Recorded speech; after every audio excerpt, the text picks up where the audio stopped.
Hey 501, hope everyone is doing well. Sorry about the crappy video quality here. I just moved and I am using my iPhone for lighting. I couldn't find my normal stuff. It's the best that I can do. Hopefully nobody's a video critic out there. Anyways, hope you all are doing well. Good afternoon, morning, night, whatever it is, whenever you are taking the time to watch this. Said, hope everyone's well. It is week 7 check-in for 501. We're getting there. We've got one more week going on. We'll cover some due dates towards the end here of my chat. Yeah, seems like everyone's rolling along. Uh, yeah. Okay, so a couple things I want to chat about. I wanted to cover culture. Um, Last week was big on the module, the culture module. That's an interesting one and one that I really enjoy chatting with folks about. Um, I wish we could extend some of the discussions that we've been having here on Blackboard and whatnot. Really interesting stuff. Within culture, one thing that I really wanted to chat about with you all is talking about terminology. Terminology is a big um, piece of looking at culture and how we look at culture within social work. So, the term cultural competency, I want to chat about that for a minute. It is nuanced. I don't love it. Most people don't who've been around working in the field for a minute. There's something sort of overly clinical about it that I think doesn't really jive with social work. I'm culturally competent. I mean, like here, I'm a white guy, right? For me to say like, yes, I am culturally competent. I mean, that just sounds weird, right? Um, I don't know. Culturally aware, maybe that's a little better. I've never really heard terminology that I love because it's kind of like a discussion based sort of contextual thing if you really get it. Um, and I guess it's also one of those things where if you say that you really get it, then you don't really get it. So that's an interesting piece too. Um, I don't know. Maybe it's a round peg in a square hole, putting terminology on cultural stuff, because it's incredibly complicated.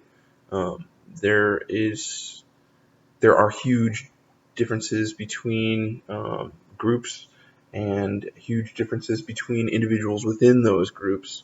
Um, there's a concept out there that I really enjoy called the culture of one. Okay, which basically says that every individual is their own culture, and to take a step back and stop attaching folks to large scale cultures and really just um, start viewing every individual as just that.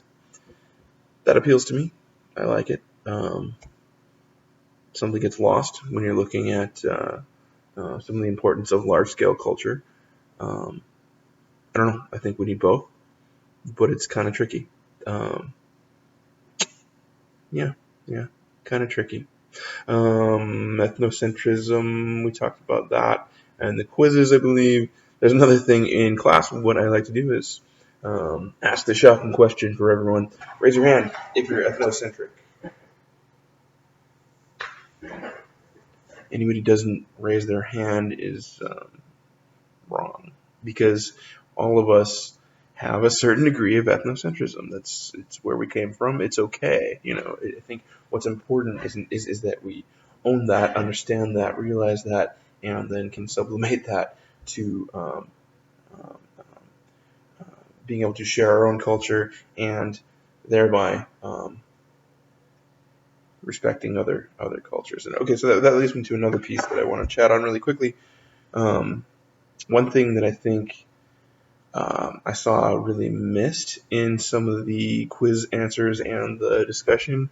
Um, One thing that I really missed, I think there was a quiz question that asked about how one becomes culturally aware. Um, the most important thing that you can do in terms of culture is to respectfully ask questions and never assume that you're the expert, and certainly actually never try to be the expert on anyone's culture other than your own. And by your own, I mean you. Okay. Yeah. So that sort of spirit of inquisitiveness, is that a word? Inquisitiveness, being inquisitive. I think that's really the core of cultural competency, whatever you want to call it. That's the core of what we're really getting at here. That we're trying to understand based on what we're told, not what we assume, or what we think that we can observe. Yeah. So that brings me to the Nasarima article. You liked that, didn't you? Yeah, you liked that. I could tell by the discussion questions that there's a pretty wide variety of responses out there, which I liked. Don't feel bad if you didn't pick up on it the first time. I'm not gonna lie. I was 18 in an anthropology class the first time I read this article. I didn't get it. I didn't pick it up. I was just reading it, like, what's wrong with this person who's writing this? It sounds like they're really judgmental, and I don't. This is a biased perspective, and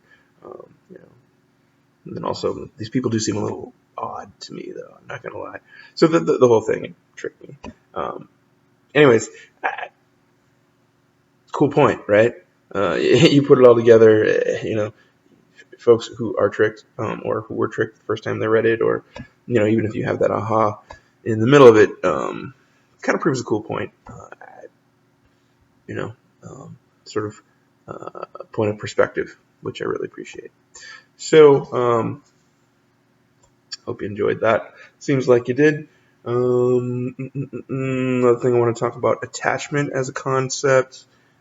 Huge concept, attachment. Okay, it's huge to the point where I've been to some expert lectures where the bold statement was made, which I've had many discussions around that I want you to think on, that in terms of social work, psychology, working with folks, developmentalists, that attachment is the number one top thing that we should be looking at.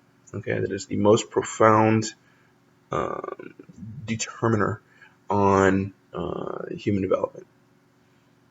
Interesting, right? My first thoughts are no, it's our brain, it's our genetics, it's our makeup, or it's our, it's our the schools, or I mean, there's a lot of things that some more traditional things that we look at. But think about it, right? You're talking about attachment. You're talking about your family. You're talking about your core. You're talking about your the way that you were parented. Okay, the way that you came to view the world based on that view of you being a social creature, all of us being social creatures, and defining ourselves in relation to others. Attachment. Interesting stuff. So I hope you enjoyed the article. It's kind of an attachment 101 kind of article that I found for you guys. Lots of neat stuff in there. The strange situation, all that, the types of attachment. Important stuff for you all to know. Okay, moving on. I think that you have all seen that we are moving to the development portion of the course. We're looking at Erikson's stages and the way that they apply to the different developmental stages. Tricky one in there. Talked about pregnancy and fetal development. I think that threw some folks for a loop. It was meant to. Good. Got you thinking about it. That's what matters. Differentiating between biopsychosocial or spiritual realms within those. Really, really, really important. Okay, so those are the major things that we're working on. Next week, continue on with the, this week, I guess, continuing on with the developmental portion of the course, finishing that up this week. next week is our last week in the class. This has gone really, really quickly. So, given that, I hope that you are all diligently working on your biopsychosocial papers. If you haven't been, you have a lot of work to do. Let's hope no one's in that boat. ASQ should have been completed, assessed, and you should have most of your paper written at this point, honestly. Should be kind of fine-tuning it. We'll chat more next week on how that's going to get turned in. Final paper is due October 7th. Okay, so that's coming right up. Is that 9 days from now, something like that? So that's coming right up. And then the final quiz is due 10/9. Now let me tell you about the final quiz. The final quiz is going to be mixed bag of some questions from that are material questions from the second half of the class, mixed with some of the questions back from some of the types of questions back from the midterm to check in again to make sure that everyone is getting that biopsychosocial differentiation down, because it's one of the main things that I want you all to be getting from this class. So that's all I got. Really looking forward to reading your papers when they come out. It's been a pleasure watching you all react to each other and have your own thoughts in the discussion-based questions. Talking about attachment this week, I believe. Hopefully